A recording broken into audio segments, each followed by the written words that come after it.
ओम जय महावीर बाबा भाव सहित आवे धन सुख सब कुछ पावे धन सुख सब कुछ पावे संकट मिट जाए ओम जय महावीर प्रभु ओम जय महावीर प्रभु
लगे हमसे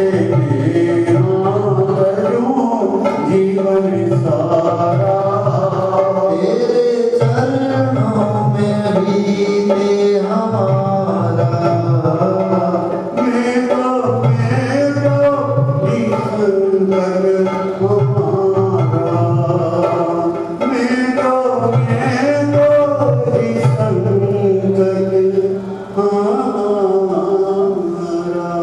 बड़ी चिंता बड़ी उपासना भगवान की हारो तुम्हें आगे सब दिल मोए जाए नाने राजा आनंद गंध सही पद जगत हरत भवन पावत मोक्ष बड़े भगवान की जय। सिर की आरती सिद्ध जड़ाए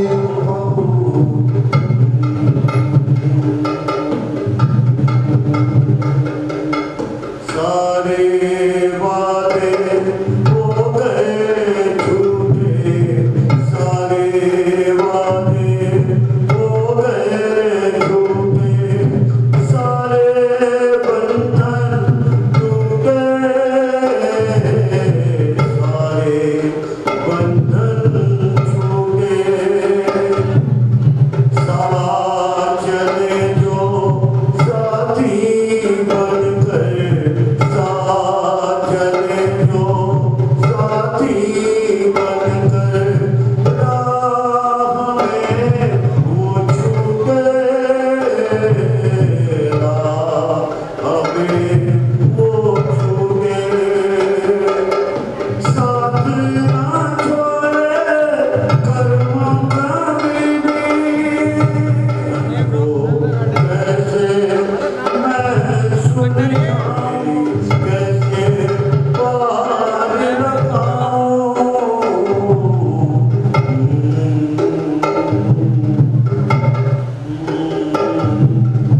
कर्म बनाने वाले गुरु हैं कर्म बनाने वाले गुरु हैं अपने कर्म बना लो अपने कर्म बना लो रोकर हंसकर भजनों को गाकर रोकर हंसकर भजनों को गाकर दिल में जगह बना लो दिल में राग द्वेष से नाता तोड़ो राग द्वेष से नाता तोड़ो प्रभु से नाता जोड़ो प्रभु से नाता जोड़ो छोड़ के सारे झूठे बंधन छोड़ के सारे झूठे रिश्ते गिरवर से नाता जोड़ो गिरवर से नाता जोड़ो शर्मा सत्य खड़ा हीरा है शर्मा सत्य खड़ा हीरा है कैसे इसे गवाऊं अपने कर्मों के बंधन को कैसे मैं सुलझाऊं खबर में नाव मेरी कैसे पार लगाऊं अपने कर्मों के बंधन को कैसे मैं सुलझाऊं।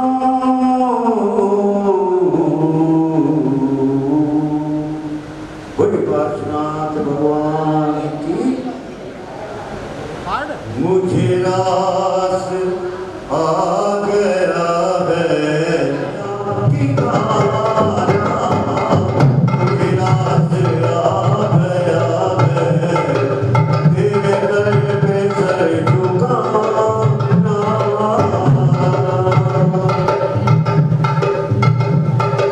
मेरा सर वो सर नहीं है कि कहीं भी मैं झुका दूँ, हो कि कहीं भी मैं झुका दूँ।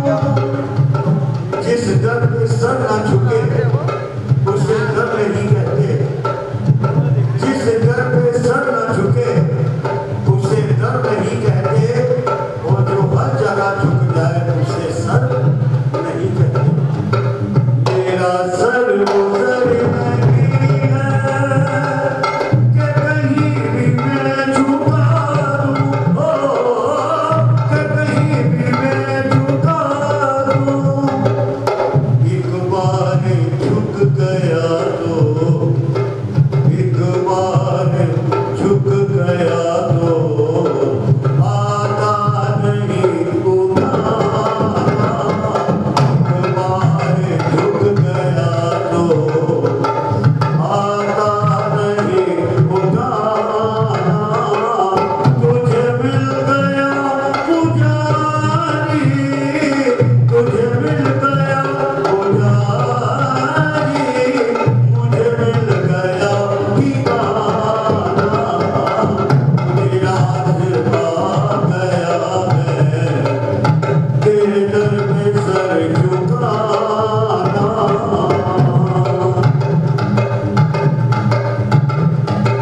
मुझे इसका गम नहीं है कि बदल गया जमाना, हो कि बदल गया जमाना। मुझे इसका गम नहीं है।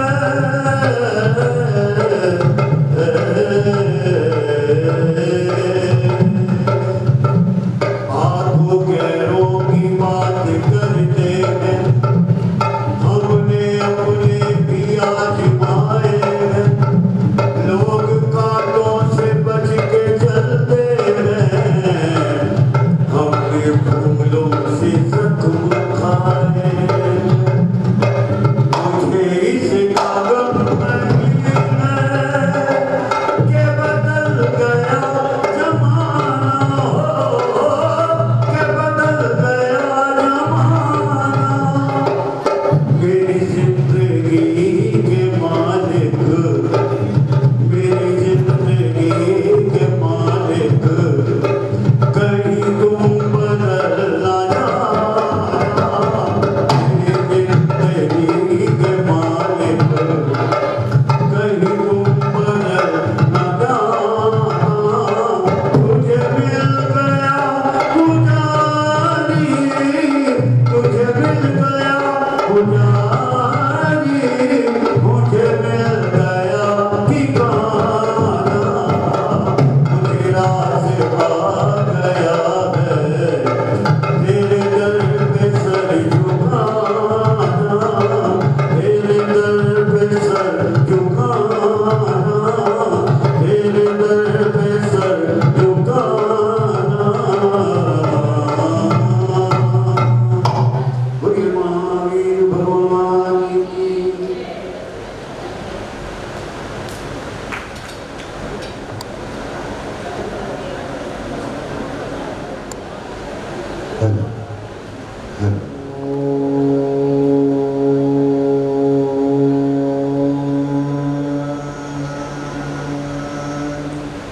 नमः सिद्धिभ्याम्।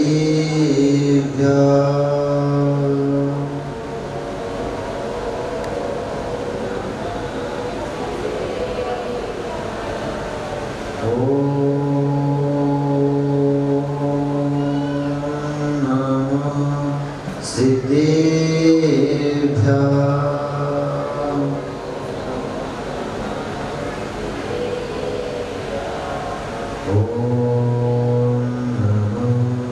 सिद्धिभ्याम्।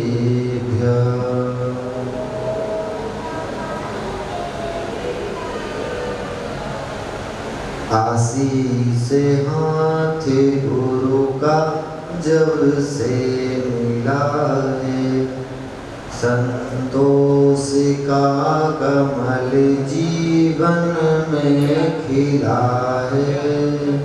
मेरे दाम ही मिल रही मुझको सुबस्तु, मैं बार बार करता गुरु को नमोस्तु, मैं बार बार करता गुरु को नमोस्तु।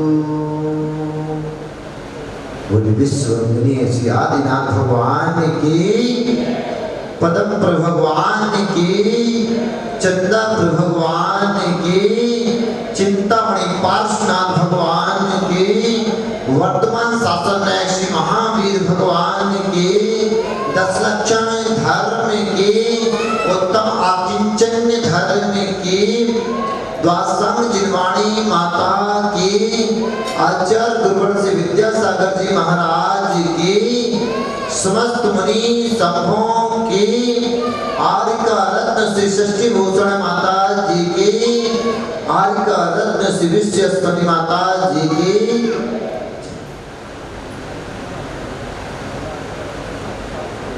अभी तक हम लोग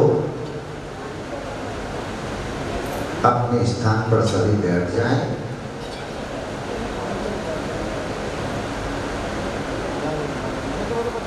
अभी तक 8 दिनों में हमने पहले 4 दिनों में 4 कसायों को शांत करने की कोशिश की, फिर झूठ को छोड़ा, संयम धारण करने के लिए इंद्रियों का निरोध किया, इच्छाओं का निरोध करके तप किया, और कल परोपकार करने के लिए अपना और दूसरों का परोपकार के भाव से हमने दान भी दिया। अब आचार्यों ने कहा अब ये जो लास्ट के 2 धर्म हैं ये बहुत ही कठिन है। अब अपने शरीर से भी ममत्व को छोड़ो। अभी तक तो हमने केवल ऐसी वस्तुओं का दमन किया जो बड़ा आसान था। आज अपनी देह से भी ममत्व को छोड़ना है, यह बहुत ही कठिन है। उत्तम आकिंचन में देह से भी ममत्व को छोड़ना पड़ता है। आत्मा में और पर पदार्थों में भेद विज्ञान करना पड़ता है। उत्तम आकिंचन्य की परिभाषा से देते हुए आचार्य भगवंत कहते हैं ना किंचना इति आकिंचना, किंचित मात्र भी ममत्व ना रहना आकिंचन धर्म है। परिग्रह का पूर्णता त्याग कर देना आकिंचन है।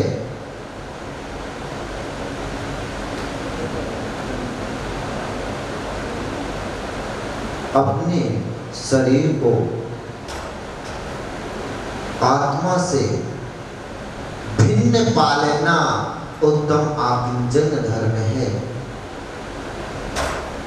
अपनी आत्मा के गुणों को पहचान लेना आकिंचन धर्म है। यह जीव जन्म लेता है, जीवन भर दौड़ता भागता रहता है, बहुत कुछ इकट्ठा करता है। किस लिए? अकेला मरने के लिए।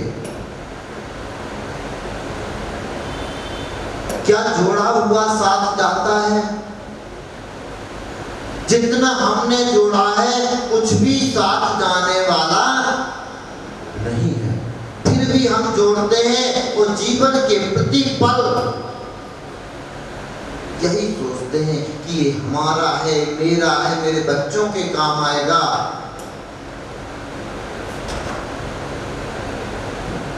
क्या वह आपके काम आता है? मरते हुए समय आदि आपको 2 मिनट और चाहिए हो तो क्या वह मिल पाते हैं? नहीं मिल पाते। मणिमंत तंत बहु होय, मरते न बचावे कोई। कितना भी मंत्र तंत्र दवाई कुछ भी करा लो, लेकिन जब आयु कर्म पूरा होगा उस समय बचाने वाला कोई नहीं होगा। बचा तो केवल धर्म ही सकता है। यदि आपके साथ धर्म है तो निश्चित मानिए आपको कोई भय नहीं रहेगा। निर्भय होकर के और मृत्यु को महोत्सव बना देंगे। जो अज्ञानता में रहते हैं वह मृत्यु को रुदन से प्राप्त करते हैं, और जो ज्ञान के सहित होते हैं वह मृत्यु को भी समाधि पूर्वक प्राप्त कर महोत्सव मना देते हैं।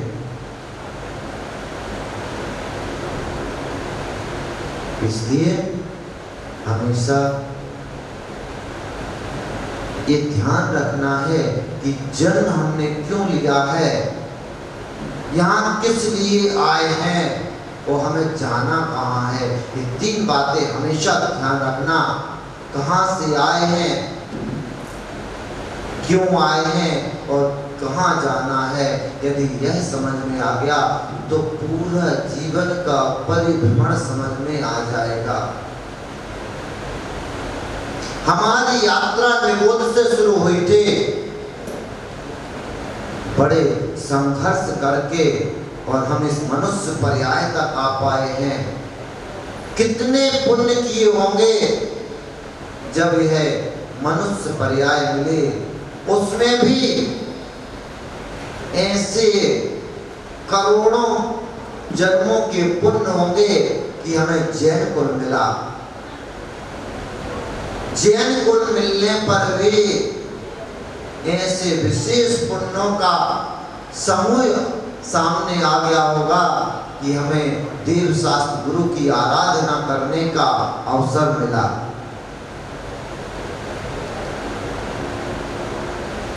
ऐसे मनुष्य पर्याय को, जैन कुल को, देव शास्त्र गुरु के समागम को व्यर्थ में ना जाने दें, और इस आकिंचन धर्म के दिन आज तो आत्मा को टटोलिए, आज तो उस आत्मा को समझिए कि यह कितने दुखों को सह रही है। शरीर तो केवल बाहरी कष्ट को झेलता है, आत्मा बाहर और अंदर दोनों कष्टों को झेलती है।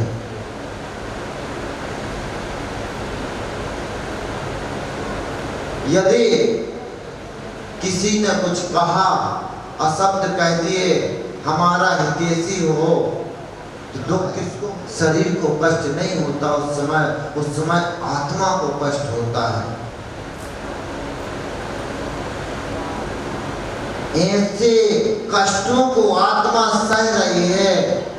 अब तो उसकी पुकार सुनिए और अपने परिणामों को विशुद्ध कीजिए।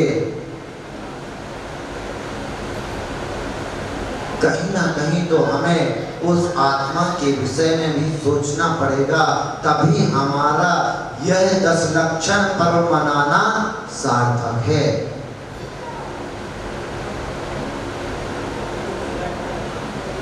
आचार्यों ने कहा है मूर्छा परिग्रह। अभी जो हम तो देखते हैं ना, अभी हम बहिरंग परिग्रह को देखते हैं,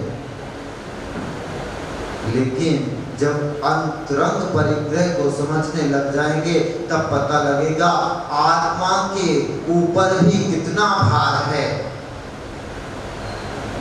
और जब आत्मा के ऊपर भार होता है तो यह संसार सागर में डूब जाती है और चक्कर लगाती रहती है। कोई भारी चीज पानी में तैरती नहीं है, डूब ही जाती है। जब कर्मों का भार इस आत्मा पर रहेगा तो निश्चित ही संसार सागर में डूबना है। हल्की चीज ही ऊपर उठा करती है, और जब इस आत्मा से कर्मों का भार छूट जाएगा तो यह उस मोक्ष की ओर ऊर्ध्वगामी हो जाएगी।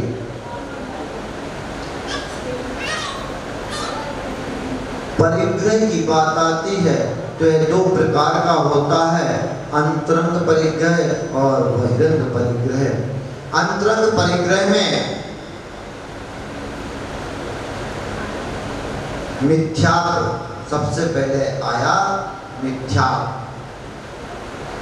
मिथ्यात्व क्या है? जो हम मैं को लेकर के सोचते हैं वह मिथ्यात्व है।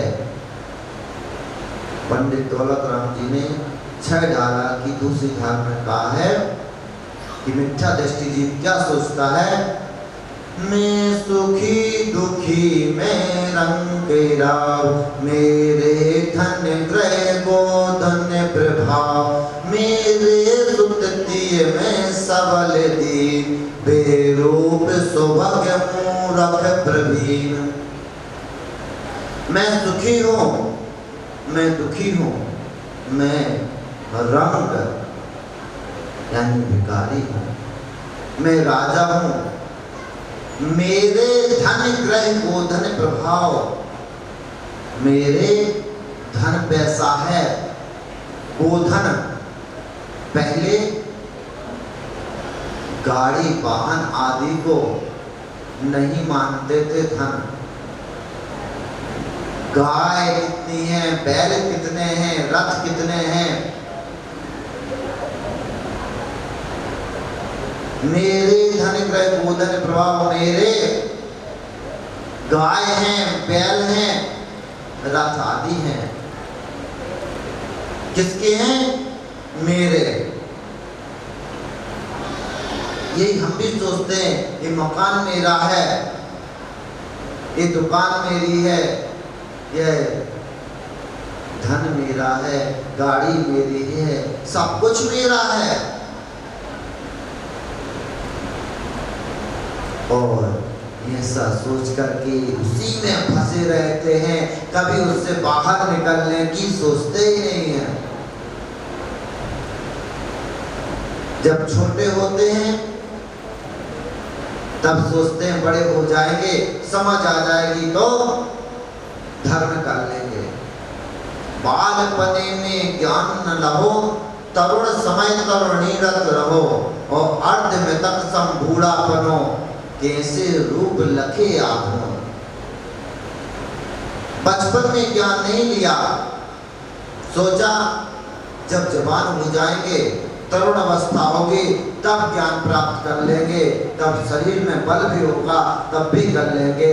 लेकिन जब युवा होते हैं तो मनोरंजन में टाइम निकाल देते हैं, घूमने फिरने में टाइम निकाल देते हैं। अरे अभी तो हमारे मौज करने के दिन हैं, बुढ़ापे में धर्म कर लेंगे। अर्ध में तक संबूढ़ापनो, बुढ़ापा आधे मरे हुए के समान है। कैसे? जब बुढ़ापा हो जाता है, नीचे बैठा नहीं जाता है, बैठ जा तो उठा नहीं जाता है, पैर सुन्न हो जाते हैं, बहुत सारी बीमारियां हो जाती हैं, डायबिटीज हो जाती, बीपी हो जाते। ऐसे में भगवान कैसे आपका रूप लग सकता हूं? नहीं लग सकता। जब हमारी इंद्रियां शिथिल हो गई तो हम कैसे धर्म करेंगे? एक उपवास करेंगे, अगले दिन हॉस्पिटल में भर्ती हो जाएंगे।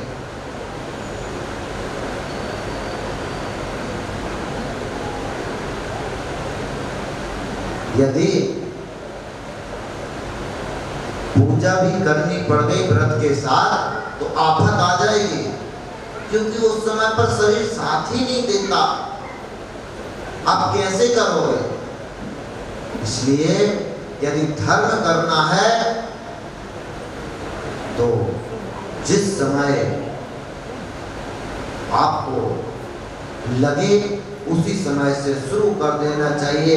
इंतजार नहीं करना चाहिए कि हम समय आने पर धर्म करेंगे। समय कभी आता नहीं है, समय को निकालना पड़ता है। 24 घंटे एक दिन में होते हैं, वो 24 ही रहेंगे ना, बाद में वह 26 हो जाएंगे और ना पहले 23 हो जाएंगे। 24 है तो 24 ही रहेंगे। अब उसमें आपको मैनेज करना है कि कितना समय किस चीज को देना है। मैनेज नहीं करोगे तो जिंदगी अनबैलेंस हो जाएगी, और जिंदगी अनबैलेंस हुई तो अंत समय जो होता है ना, बहुत कष्टकारी रहता है। क्योंकि अंत समय में इस आत्मा को दृढ़ करना होता है। अंत समय के कष्ट बहुत ज्यादा होते हैं।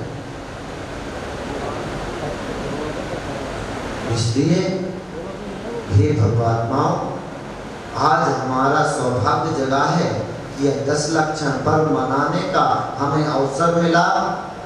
आकिंचन धर्म प्राप्त करने का अवसर मिला।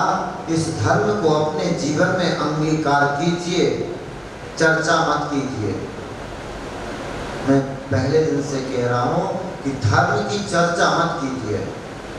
चर्चा सब करे, धारण करे न कोई, और धर्म विचारा क्या करे, धारे तो सुख होय। धर्म को धारण करना पड़ेगा, अपने आचरण में लाना पड़ेगा। जब हम अपने आचरण में धर्म को लाएंगे तब वह धर्म कारगर होगा, तब वह धर्म हमें सुख देगा। जब तक केवल हम चर्चा करेंगे तब तक हमें सुख प्राप्त होने वाला नहीं है। दिखावा का धर्म कभी हमारा कल्याण नहीं कर सकता। धर्म आत्मा का स्वभाव है, फैशन का नहीं। आज हम लोग धर्म में केवल फैशन देखते हैं।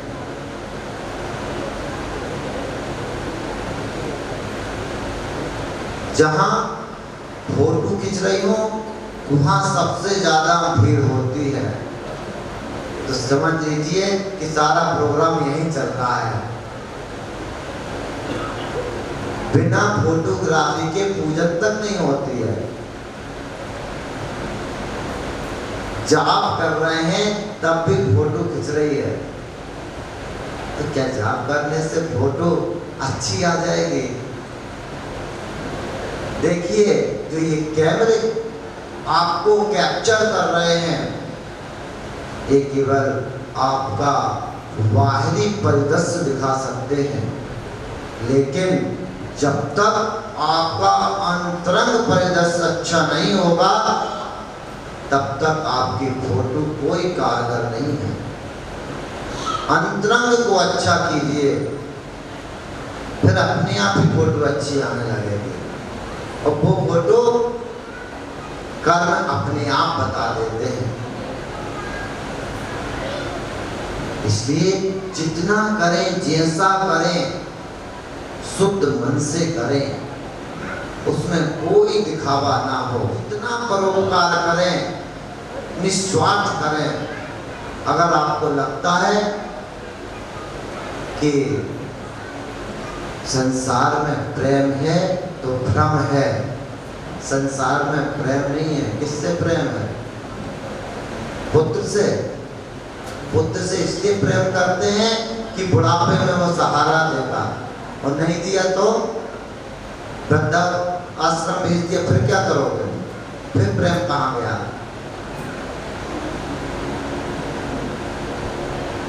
इस संसार में कोई किसी से प्रेम नहीं करता, स्वार्थ के लिए करता है। निस्वार्थ कोई नहीं है, सब अपना अपने स्वार्थ वशी करते हैं। इसलिए धर्म यही कहता है कि हमें जहां स्वार्थ है ना, उससे दूर होना है, क्योंकि स्वार्थ में धर्म नहीं होगा, कर्म बंधन होंगे, और हमें कर्म बंधन नहीं करना है, हमें तो कर्मों से मुक्ति पानी है। दूसरा परिग्रह बतलाया, क्रोध, गुस्सा नहीं करना है। ये क्रोध नरक का द्वार खोल देता है, और एक बार का क्रोध नरक में पहुंचा देता है। दीपायन मुनि की कहानी सबको विदित है। उन्होंने 12 वर्षों तक तपस्या की, लेकिन चंद्र और सौर की गणनाओं में अंतर हो गया, जिससे कुछ समय पहले वह आ गए और क्रोध आया, द्वारका को विनष्ट किया। एक बार क्रोध किया, और हम दिन भर में कितनी बार क्रोध करते हैं। उसके बाद आता है मान, अहंकार, ममकार। इसको भी शांत रखिए। इस संसार में हमसे ज्यादा वैभववान, पद प्रतिष्ठावान बहुत सारे लोग होते आए हैं। इस समय छल प्रपंच ना कीजिए, सरल स्वभावी बनिए। लोग सबसे ज्यादा करते हैं। हंसी मजाक पर भी कंट्रोल रखना चाहिए। हंसी मजाक भी हमारे शब्दों से कर्म बंधन करा देता है। हंसी मजाक में किसी को कुछ कह दिया, उसे बुरा लग गया, उसके क्या भी हो गया। तो हंसी मजाक भी कर्म बंधन, प्रेम, किसी का प्रिय हमसे दूर हो जाए शोक भी रहता है। यह भी कर्म बंधन का कारण है, परिग्रह में आता है। इससे भी हमें बचना चाहिए और यही मानना चाहिए, जग में न हमारा कोई था, हम भी न रहे जग के साथी। जग में हमारा कोई नहीं था, अगर कोई होता तो हमेशा साथ रहता, साथ रहता। हमारा संसार में कोई नहीं है, इसलिए हमारे साथ नहीं जाता है। केवल धर्म हमारा साथी है, वही हमारे साथ जाता है। भय,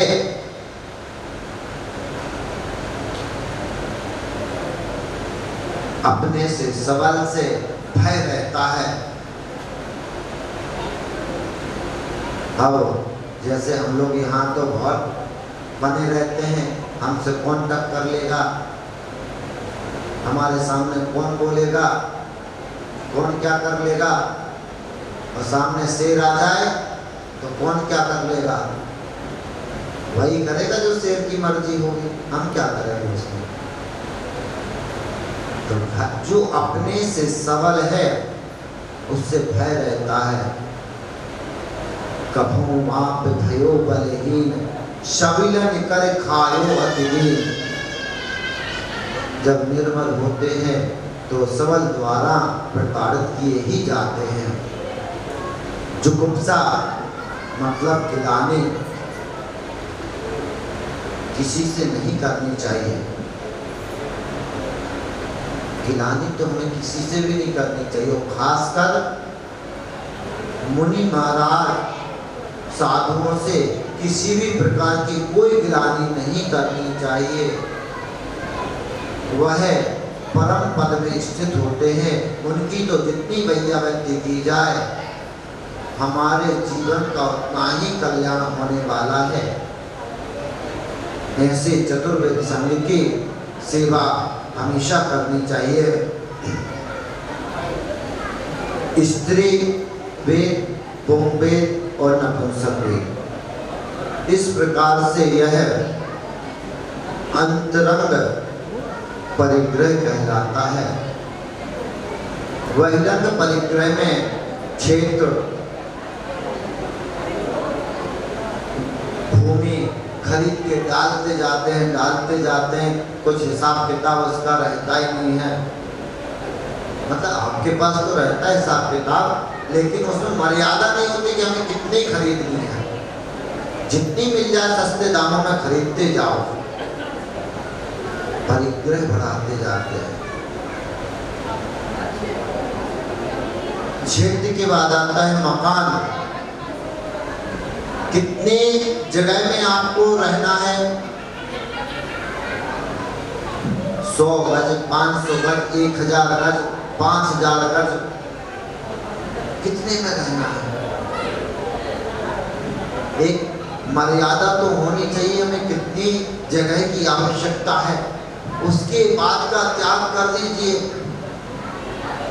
कहीं तो उस आकिंचन धर्म को समझिए, लेकिन नहीं, हम तो ये सोचते आज एक मकान है तो कल दूसरे की तैयारी करनी है, दूसरा कैसे आ जाए।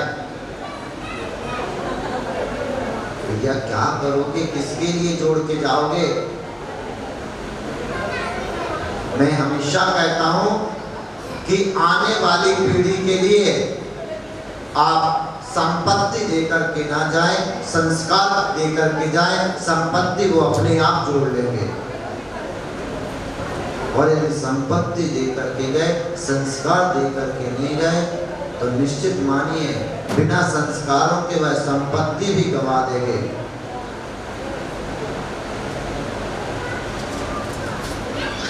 मेरा जन्म मध्य प्रदेश में हुआ, छतरपुर डिस्ट्रिक्ट में।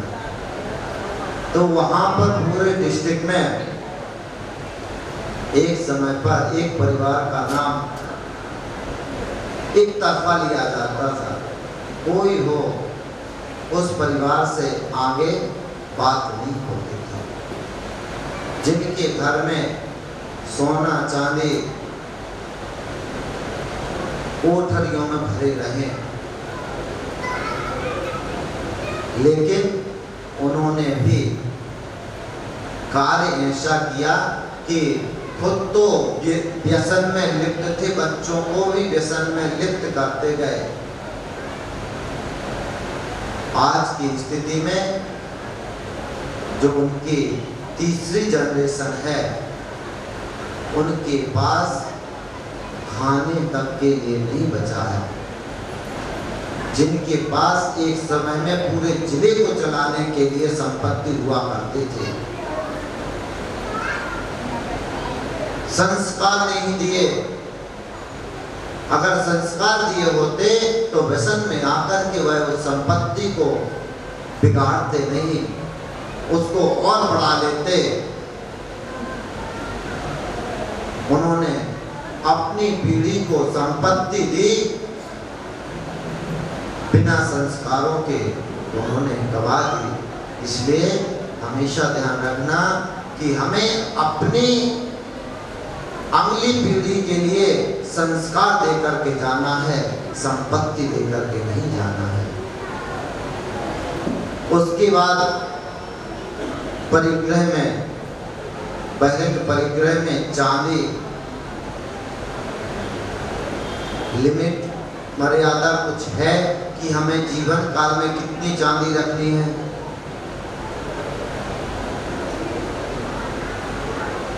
हम लोग कोई लिमिट नहीं रखते हैं, जितनी आ जाए, जितनी मिल जाए उतनी कमी रहती है। सोना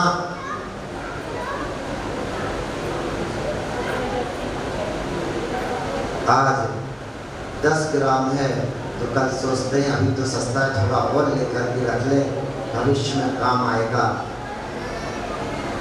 और परिग्रह को बढ़ाते जाते हैं, बढ़ाते जाते हैं। उसके बाद आता है धन।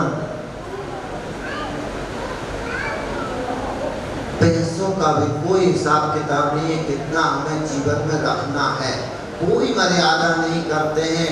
जितना आ जाए प्रभु की कृपा से मिल रहा है और इकट्ठा करते रहते हैं।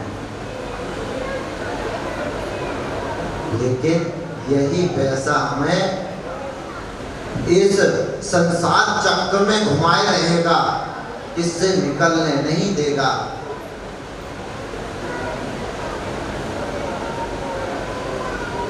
उसके बाद धान, अनाज आदि बहुत इकट्ठा करके जो स्टोर करके रख लेते हैं, हमें उतना ही लेना चाहिए जितनी हमारी आवश्यकता है। दासी,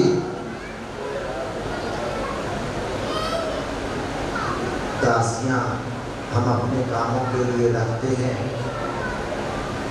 यह भी परिग्रह है।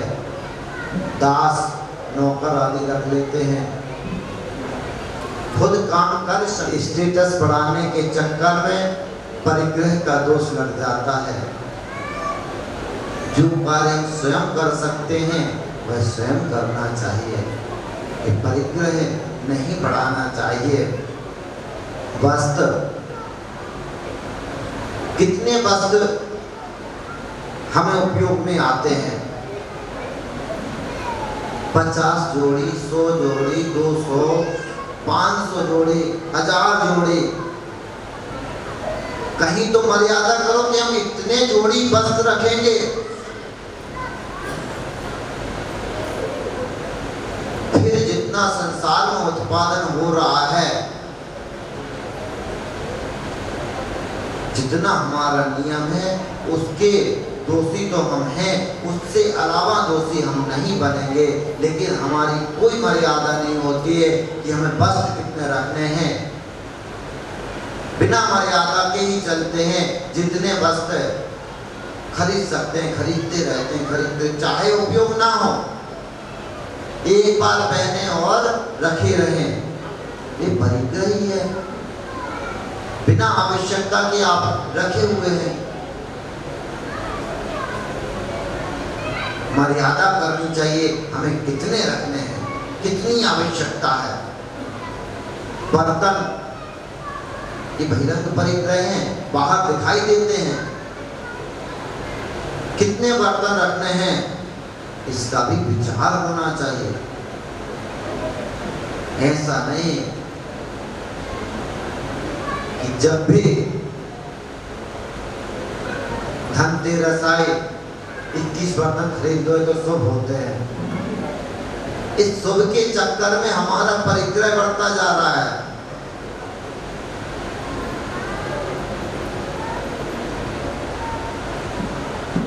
जिसे धनतेरस कहते हैं वह धन्य तेरस है। भगवान महावीर स्वामी ने योग निरोध किया था, वो धन्य तेरस थे। उन्होंने अपने जीवन को धन्य कर लिया था। हम अपने जीवन को कब धन्य करेंगे, कब इन कर्मों को काटेंगे, उस दिन तो ये सोचना चाहिए। उस दिन बर्तन की जगह अपने परिणामों को शुद्ध करना चाहिए, तब धन्य तेरस मनाने का हमारा प्रयोजन सफल है। वरना ऐसे ही हम लोग भेड़ चाल में धर्म करते रहेंगे और ऐसे ही संसार में भटकते रहते हैं। ये जो 10 लक्षण आता है, ये 10 लक्षण एक एक धर्म हमें इस भाव सागर से निकलने के लिए सीढ़ी बन जाते हैं कि भैया अब एक एक सीढ़ी चढ़ करके और भव सागर से निकल जाओ। अगर इसमें भी फंस गए फिर निकलने का कोई मार्ग नहीं मिलेगा। इसलिए उत्तम आकिंचन्य के दिन इतना तो नियम लेकर के चलना चाहिए कि जो हमारे उपयोग में नहीं है उन परिग्रहों का तो त्याग करना चाहिए। कुछ लोग कहते हैं हमसे होगा नहीं, हमारा शरीर तो कुछ सहन ही नहीं कर पाता है। भैया सुकुमार मुनि का नाम सुना है? सुकुमार मुनि का शरीर इतना कोमल था कि 10 दर्दों के नीचे भी एक बाल हो तो उन्हें चुभता था, इतना सुकोमल शरीर। और जब वह मोक्ष मार्ग में चले, मुनि अवस्था में आए तो स्यालनी खाती रही और वह ध्यान करते रहे। ये तब तक ही सुकुमार है, ये शरीर तब तक ही कोमल है जब तक आपने अपनी आत्मा को नहीं पहचाना, केवल शरीर पर ध्यान दिया है। जिस दिन आत्मा को पहचान लोगे उस दिन इस शरीर से मोह हट जाएगा। फिर यही भजन गाओगे, मोक्ष के प्रेमी हमने कर्मों से लड़ते देखे, मखमल पर सोने वाले पत्थर पर चलते देखे।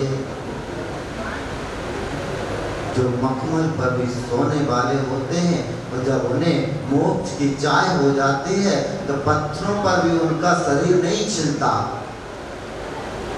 वह भी उन्हें बहुत कोमल लगते हैं।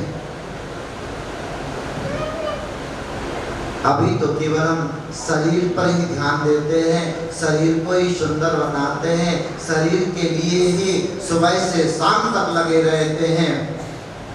अभी तो हमारा भजन चलता है, क्या तन मांझता रे एक दिन मिट्टी में मिल जाना, साबुन तेल सुगंध लगाकर पाया सुंदर बाना, क्या तन मांझता रे एक दिन मिट्टी में मिल जाना।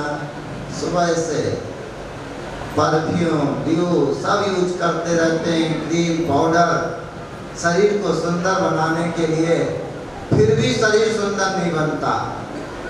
और जो अपने कर्मों पर ध्यान देते हैं उनका शरीर अपने आप ही सुंदर बन जाता है, क्योंकि यह जो शरीर की संरचना है यह नाम कर्म के प्रभाव से मिलती है। जैसा नाम कर्म होगा वैसा शरीर हमें प्राप्त होगा।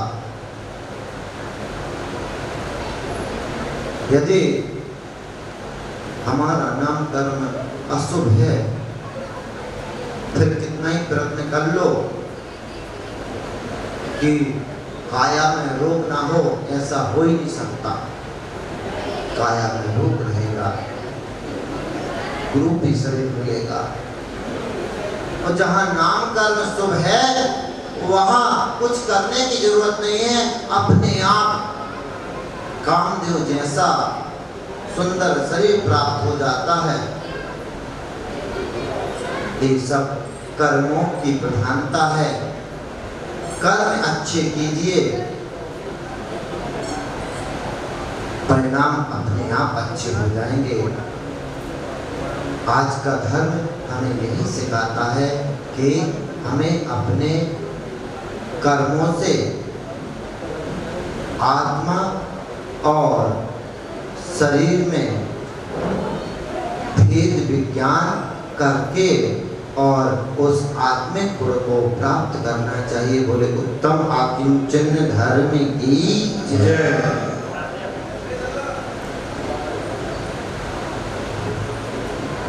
बोले चिंतामणि पार्श्वनाथ भगवान। श्रीमती मेरी जैन जी परिवार के द्वारा अगर उनके परिवार से कोई महानुभाव यहाँ पर हैं, कृपया आएँ और पुरस्कार वितरण करने में हमारा सहयोग करें। मिनी भाभी हैं क्या? हाँ भाभी, भैया भी आ गए हैं। अभी आप भी आ जाएंगे, भैया भी आ जाएंगे। सभी अभी हो रहे हैं, इधर हो रहे हैं, टाइम लग रहा है। अच्छा, चश्मा लग गया है, आप प्रश्न पूछिए।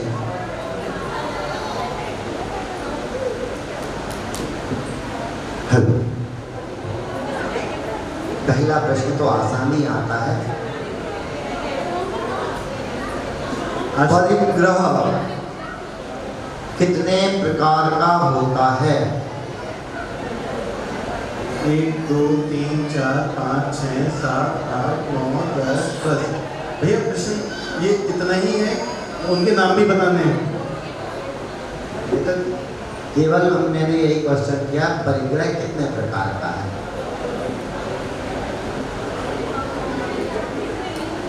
कितने?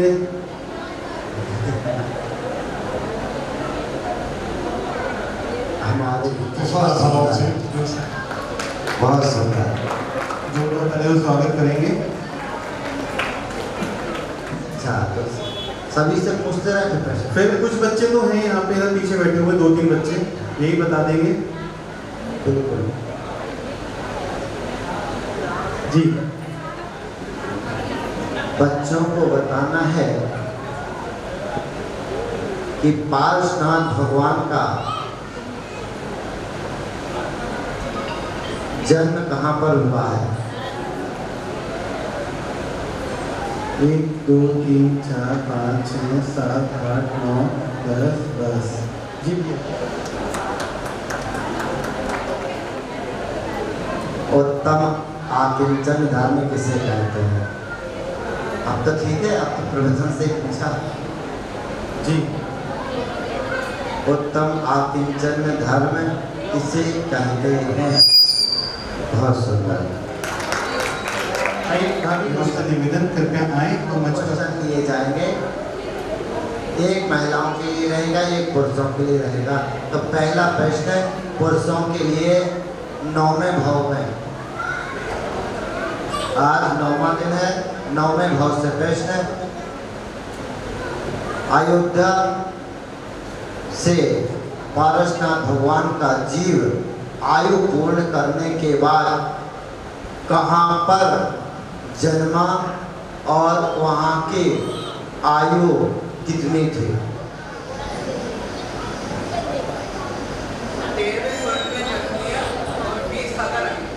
हाँ, बहुत सुंदर आंसर। 20 सागर शब्द तो बता दिया, तो बात आएगी अभी। 8वें भाव में कमठ का जीव सिंह की पर्याय में था, ठीक है ना? तो वहां की आयु पूर्ण करने के बाद कहाँ गया? 1 2 3। केवल गति का नाम भी बता देंगे चलेगा, ठीक है ना? केवल गति का नाम बताना है, किस गति में? 1 2 3 4 5 6 7 8 9 10 10। भैया जी किससे पूछे?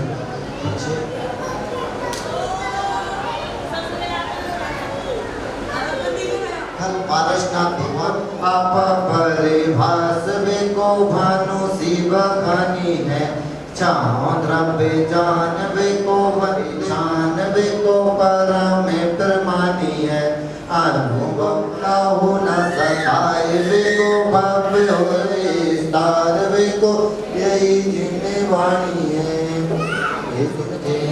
जावानी के ज्ञान से सूर्य लोकालो सोवाणी मस्तक नमो सदा देतो भगवान नमो पालन प्रचार कीजिए।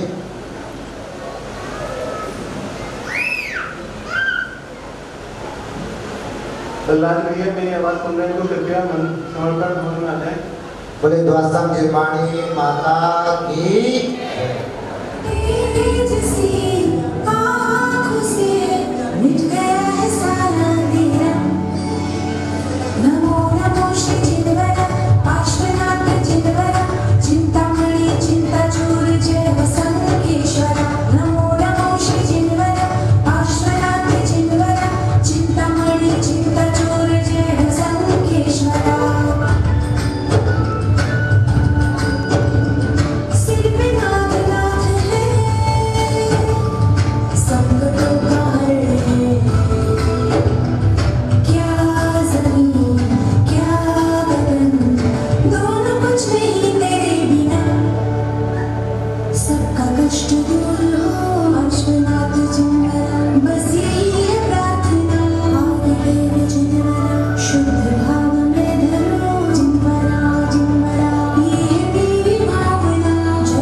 कार्यक्रम यहाँ पर लेकर आए हैं इस मंच पर। जितनी भी तारीफ करें उतनी कम है। सभी आयोजकों ने बहुत मेहनत की है। हमारे समाज के सभी बच्चों ने, सभी बेटियों ने सच में बहुत मेहनत की है। एक बार उन लोगों के लिए, सभी के लिए जोरदार तालियां। प्रोग्राम से पहले कुछ चाह गाएंगे मंगलाचरण की।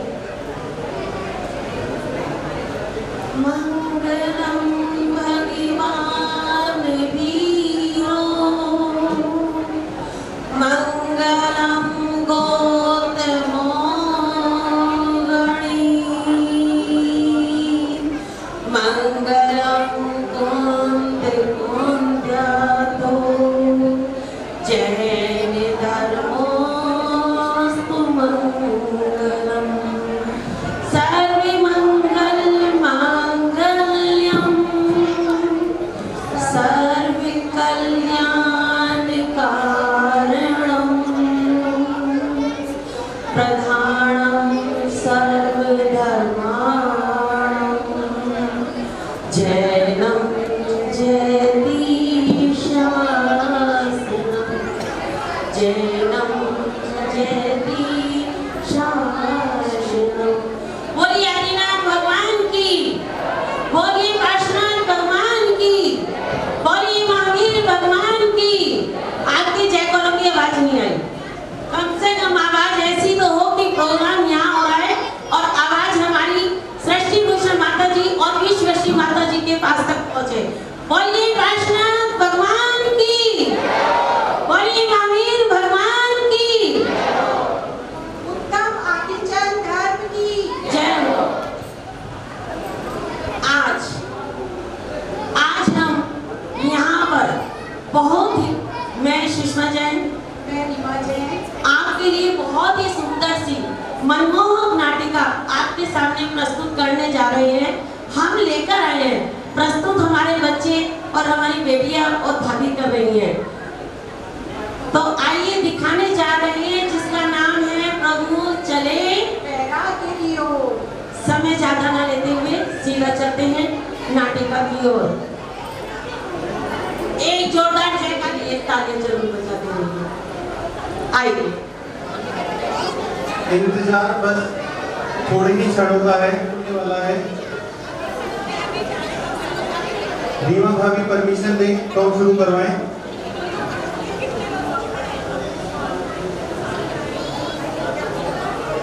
छवि दीदी कुछ कह रही हो गया? अभी हट रहा है, बस हट रहा है।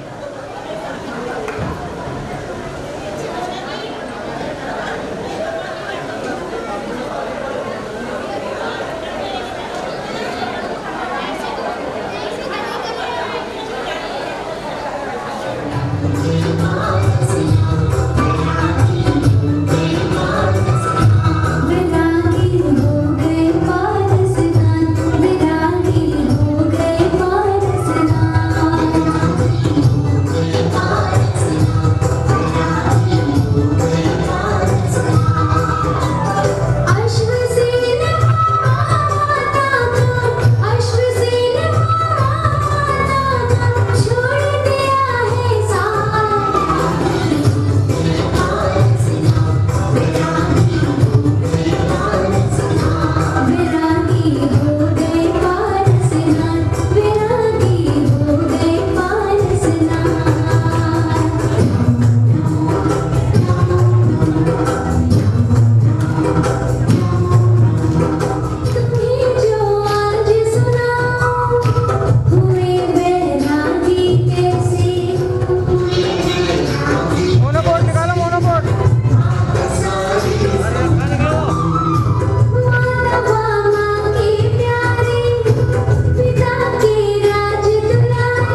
भगवान पार्श्वनाथ पर उनका उत्सर्ग हो गया, उसके तुरंत पधारे।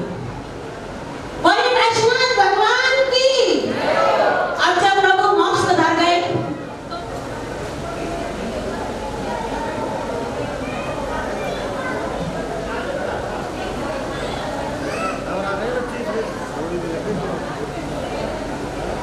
श्रावण शुक्ला सप्तमी आई, सिधारी प्रभु शिवपुर को। ओ सिधारी प्रभु शिवपुर को। जय पार्श्वनाथ, जय पार्श्वनाथ। सुरपति बोले देवी देवों के साथ लीला होते।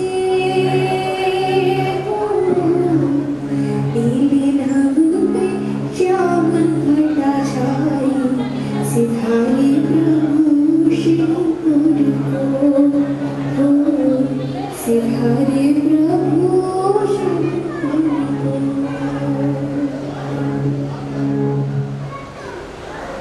नरेन्द्रं फणीन्द्रं सुरेन्द्रं महेशं क्षतेन्द्रं पूजे भजे नाथशीष। आगे कर दे।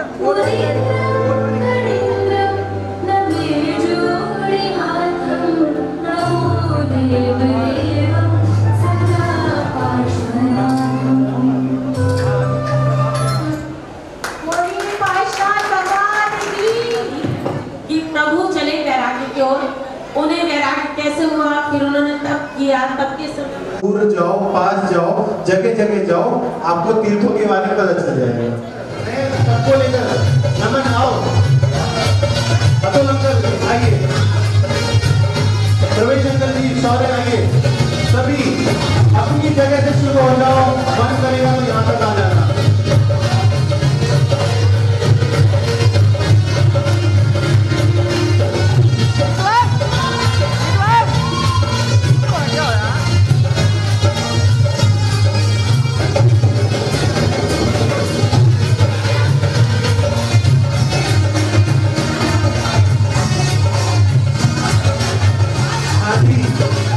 आनंद के साथ गोला बनाकर एक सर्किल बना लीजिए। सर्किल में आप भी चला जाओ, अब यहाँ जाओ, पद्मावती जी आ जाइए।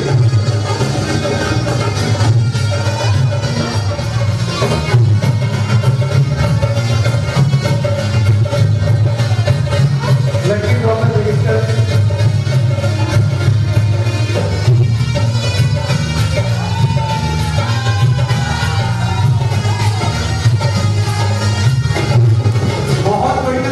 पद्मावती का दृश्य है।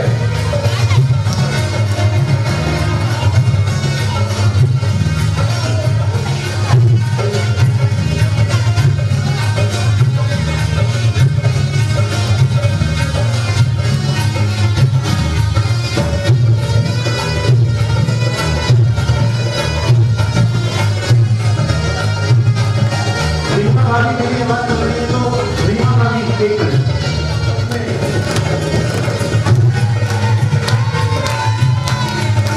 भैया आज के आनंद की बहुत सुंदर और कशिश जोड़ता ताले से स्वागत करेंगे।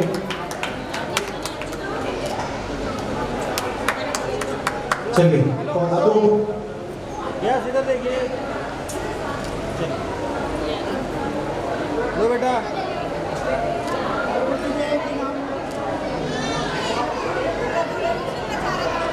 मेरा छोटा भोला भैया, मैंने देखा जंगल के दृश्य में एक हाथी भी आए थे।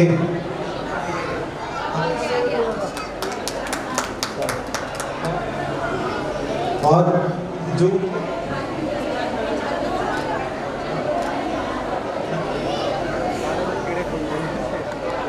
श्रुति भाभी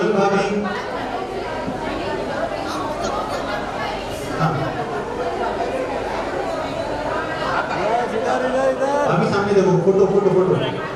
हाँ हाथ लगाओ बेटा, हाथ। हाँ चलो भैया आइए हमारे धरणी पद्मावती, साक्षी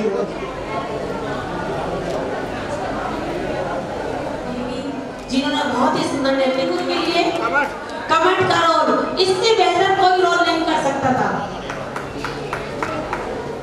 जब माता जी का यहाँ पर मंगल प्रवेश होगा तो हम उनके आगमन में सभी महिलाएं पिंक कलर वाली साड़ी पहनेंगे और 2 तारीख की पालकी यात्रा में सभी लोग सफेद वाली साड़ी जो पिछले साल आई थी वो, या जिसके पास विधान वाली व्हाइट साड़ी है वो सभी व्हाइट साड़ी पहनेंगे।